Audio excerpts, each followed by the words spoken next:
ನೆನ್ನೆ big boss ನೋಡ್ದೇನೋ ಹೆಂಗಿದೆ ಗಿಲ್ಲಿ ಅವಳಿ. ಹ್ಞೂ ಬಿಡಪ್ಪ, ಗಿಲ್ಲಿಂದಾನೆ ಬಿಗ್ ಬಾಸ್ ನಡೀತಿರೋದು.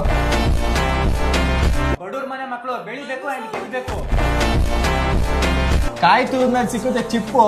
ಈ ಸಲ ಪಕ್ಕ ಬಿಗ್ ಬಾಸ್ ಅಲ್ಲಿ ಗಿಲ್ಲಿದೆ ಕಪ್ಪು.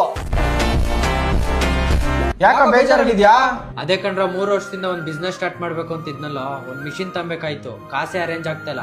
ಈ ಕಷ್ಟದಲ್ಲೂ ನಮ್ ತಂಗಿ ಮದ್ವೆ ಬೇರೆ ಅರೇಂಜ್ ಆಗೈತೆ. ಚೌಟ್ರಿಗೆ ಇನ್ನ ಅಡ್ವಾನ್ಸ್ ಹಾಕಿಲ್ಲ, ಅವ್ರು ಬೇರೆ ಫೋನ್ ಮೇಲೆ ಫೋನ್ ಮಾಡ್ತಾರೆ. ನನಗೆ ಏನ್ ಮಾಡ್ಬೇಕು ಗೊತ್ತಾಗ್ತಾ ಇಲ್ಲ. ಬ್ಯಾಂಕ್ ಅಲ್ಲಿ ಟ್ರೈ ಮಾಡೋ. ಓಹೋ, ಅವ್ರ ಹತ್ರ ಹೋಗ್ಬಿಟ್ರೆ ಸ್ಯಾಲರಿ ಸ್ಲಿಪ್, ಜಮೀನ್ ಪೇಪರ್, ಗ್ಯಾರಂಟರ್ ಎಲ್ಲ ಕೇಳ್ತಾರೆ. ಅದೆಲ್ಲ ಆದ್ರೂ ಒಂದ್ ವಾರ ಬೇಕು ಅಪ್ರೂವಲ್ ಆಗಕ್ಕೆ ಅಂತ ಅಟ್ತಾರೆ. ಒಂದ್ ತಿಂಗಳಿಂದ ನನ್ಗೂ ಮೆಡಿಕಲ್ ಎಮರ್ಜೆನ್ಸಿ ಇತ್ತು. ನಾನು ಅವಾಗ ಬಜಾಜ್ ಫಿನ್ಸರ್ವ್ ಅಲ್ಲಿ ಲೋನ್ ತಗೊಂಡೆ. ಬಜಾಜ್ ಫಿನ್ಸರ್ ಬಂದ್ರೇನು? ಅದೊಂಥರ ಬ್ಯಾಂಕ್ ಲೋನಾ? ಇಲ್ಲ ಮಗ, Bajaj Finserv fast and simple.